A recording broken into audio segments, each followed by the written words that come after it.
Merci, Monsieur le Président. Mon colonel, je voudrais savoir, le groupe de gendarmes qui était avec vous au stade du 28 septembre, avec quel type d'armes? Le groupe de gendarmes qui était avec vous au stade, avec quel type d'armes? Les armes qui étaient avec ce groupe, c'était quel type? Est-ce que je n'étais pas avec un groupe de gendarmes au stade?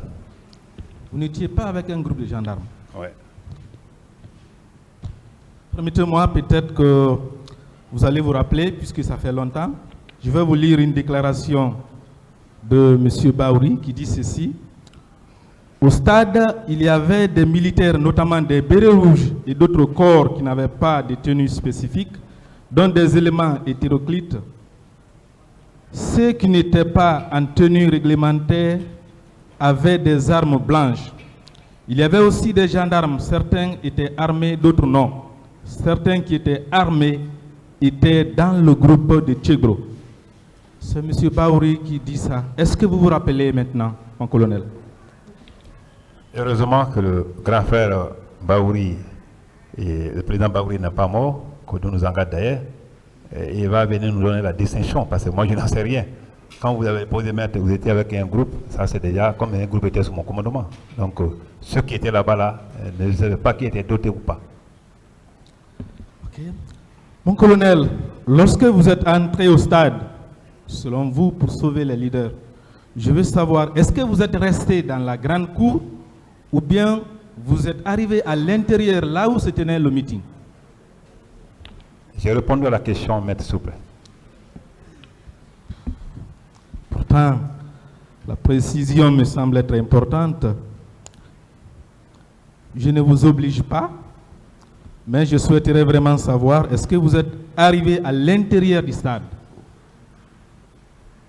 J'ai déjà répondu à la question à plusieurs fois. Ok, il n'y a pas de problème. Je vous rappelle effectivement, quand vous dites que vous avez déjà répondu à la question, selon moi, selon mes notes, hier vous avez dit que vous n'êtes pas arrivé à l'intérieur du stade, que vous êtes resté dans la cour. C'est ce que j'ai noté. Mais là, j'ai la déclaration de M. Sidia Touré qui dit le contraire. Je le cite. Nous avons décidé de dire à la foule que la manifestation était un succès et qu'elle pouvait se disperser. C'est entre-temps que Jean-Marie Doré est arrivé. Quelques instants après, j'ai vu les gens tomber sur la pelouse et sur la tribune d'en face sans comprendre ce qui s'est passé. En regardant à ma gauche du lieu où j'avais pris place, j'ai aperçu des hommes en armes, certains en tenue et d'autres cagoulés, qui tiraient à hauteur d'hommes. Deux responsables, qui sont Tchegro et Toumba, se sont détachés du groupe pour demander où sont les leaders. Ça, c'est à l'intérieur du stade. C'est de l'intérieur du stade dont parle M. Sidia Touré. Qu'en dites-vous, mon colonel? Qu'en dites-vous? J'ai été clair. Et quand c'est quelqu'un qui dit là, c'est très contradictoire. Rencontrer monsieur, le premier a été rencontré et que je sois encore à l'intérieur du stade pour dire où sont les leaders. Donc moi, comme il est vivant, le grand frère Sidia, le président Sidia, certainement il viendra apporter les précisions. Quant à moi, je te dis que je n'étais pas... Comment Touma et moi on peut marcher ensemble pour demander les leaders? Je vous dis que Touma et moi, c'était les chiens de faïence. Ça, il faut le connaître. Donc, parce qu'on était diamétralement opposés par rapport aux missions, par rapport aux attitudes. Donc, heureusement qu'il est là. Et Sidia aussi, et je m'excuse de M. Sidia aussi, pourra venir apporter les précisions. Mon colonel, avez-vous vu M. Marcel Guilavogui à la clinique Ambroise? Est-ce que vous l'avez vu à cette clinique? Non, monsieur maître. Vous ne l'avez pas vu. Mon colonel, qui a menacé à la clinique Ambroise Paré de lancer la grenade? Qui a fait cette menace? J'ai déjà répondu à la question là hier, plusieurs fois, maître. Colonel, sur cette question également, je vais vous donner la déclaration de M. Jean-Marie Doré, qui n'est plus de ce monde, paix à son âme. J'ai vu Tchegro passer et j'ai crié son nom. C'est lui qui a mis fin à mes supplices en donnant l'ordre de me conduire près de la mosquée de l'Andrea où étaient déjà conduits Lucenifal, Sidia Touré et Mouktar Diallo, que j'ai retrouvé assis dans une voiture et ensanglanté. J'ai été embarqué à bord de la seconde voiture sur le fauteuil arrière. Je précise que Toumba était arrêté à côté de la voiture dans laquelle étaient les leaders politiques. Arrivé en temps, Guilabogui Marcel a fait face à moi pour prononcer ce qui suit. Qui a mis ce chien sur le siège arrière?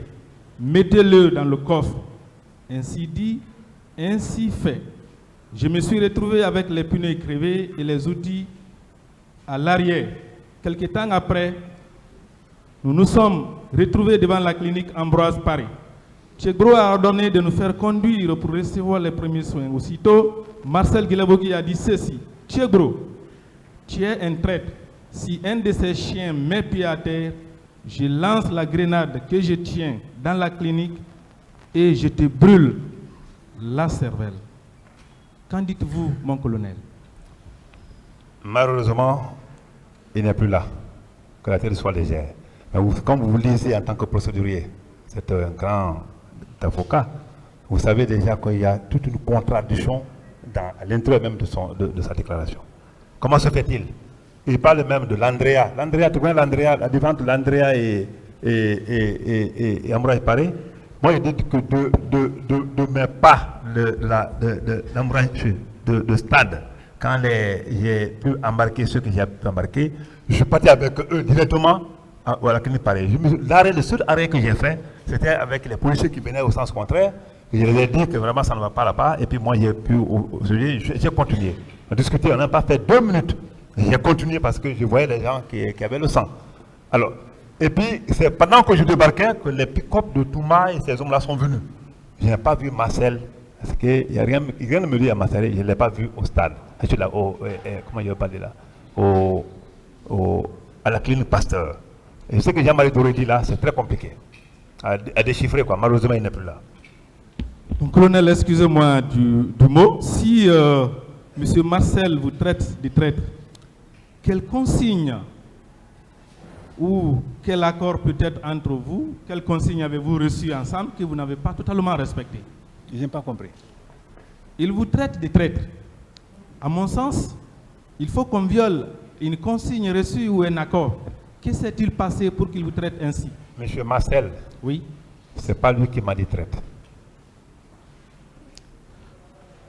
Pas du tout. Parce qu'il n'était pas Monsieur Jean-Marie Doré n'a fait qu'il rappeler les propos de Monsieur Marcel. Oui, Ambroise. J'ai entendu ce mot. C'est Ambroise Paré, ce n'est pas Monsieur Marcel, parce que je n'ai pas vu là-bas. S'il était là-bas, moi je ne l'ai pas vu. Parce que la réalité, chacun pour soi, Dieu pour tous, nous sommes au pénal. Donc la responsabilité est individuelle, quoi. Moi je ne l'ai pas vu dans tous les cas. Mon colonel, ouais. Dans les jours qui ont suivi le 28 septembre, un groupe de jeunes s'était regroupé à la maison des jeunes de Dixine-Port pour entreprendre une grève de faim pour protester contre les violences survenues au stade du 28 septembre. Êtes-vous allé avec 2 pick-up de gendarmes rencontrer ce groupe de jeunes à la maison des jeunes de Dixine-Port? À la maison des jeunes de Dixine-Port? Oui. Pas le 28 septembre, dans les jours qui ont suivi le 28 septembre. Oui. Vous vous rappelez? Oui.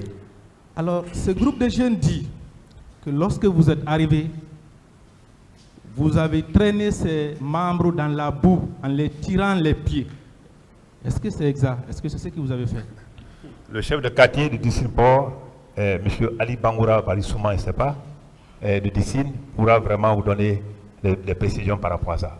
Le quartier où je suis logé, même si tu es fou, il ne faut même pas penser à soi-même en tant que militaire, mais pensez un peu à ta femme et tes enfants. Je n'avais qu'un seul enfant, à l'époque, je le précise. Mais il y avait des frères, collégiens, lycéens qui vivaient avec moi. Pensez à ces gens-là, à tes proches, le quartier où tu as tu vis. Moi, je suis très d'accord avec les jeunes de Dixine. Hein. Vous pouvez demander de 2009 jusqu'à maintenant là.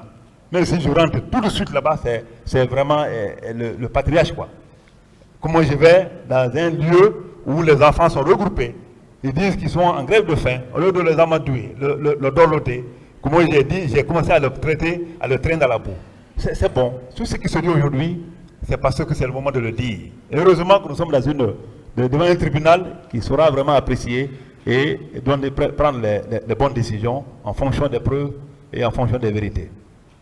Mon colonel, ces jeunes disent aussi que vous étiez venu avec du pain et du corned-beef et que vous leur avez demandé, vous leur avez fait une proposition.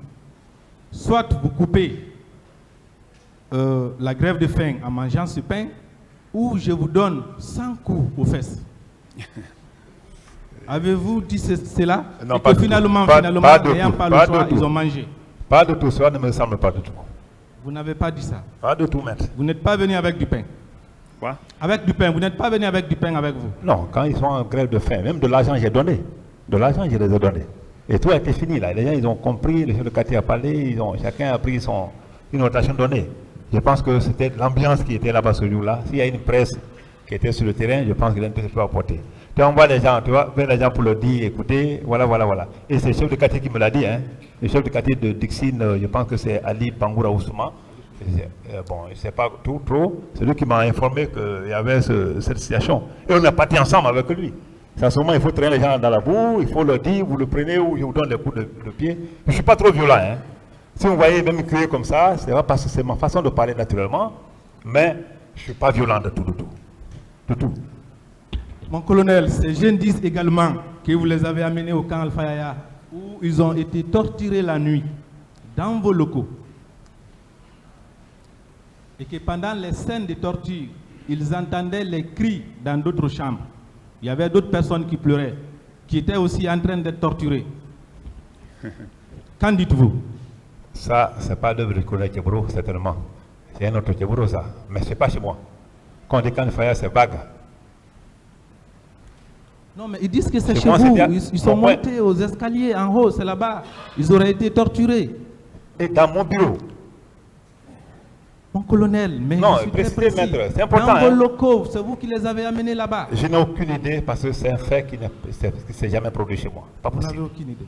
Mon colonel, ces jeunes disent également qu'après avoir subi les tortures, vous les avez mis dans un conteneur où ils ont trouvé 2 autres personnes. Dans un conteneur où ils ont passé toute la nuit. Dans un Est-ce conteneur. que vous vous rappelez? Oui, dans un conteneur qui se trouvait près de votre bureau. Bravo. Mon bureau d'abord il était en haut. Oui, mais le conteneur était en bas, Le conteneur était en bas. Oui, vous les avez mis dans ces conteneurs. Ça peut arriver, parce qu'en Guinée tout est possible. Hein. Il se peut que le conteneur était suspendu quelque part. Mais monsieur, je vous dis, maître, c'est grave. Hein, toutes ces accusations fortuites là, c'est vraiment grave.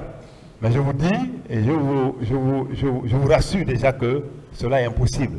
Mieux, jamais un conteneur, ce jour-là, au camp de Faya là-bas, il n'y avait même pas de conteneur autour de mon bureau. Demandez n'importe qui. Il y avait un violon, effectivement, et mes violons, même ici, les procureurs qui faisaient souvent les visites là, et le procureur est là, il sait comment je traite s'il faut supposer ou bien présumer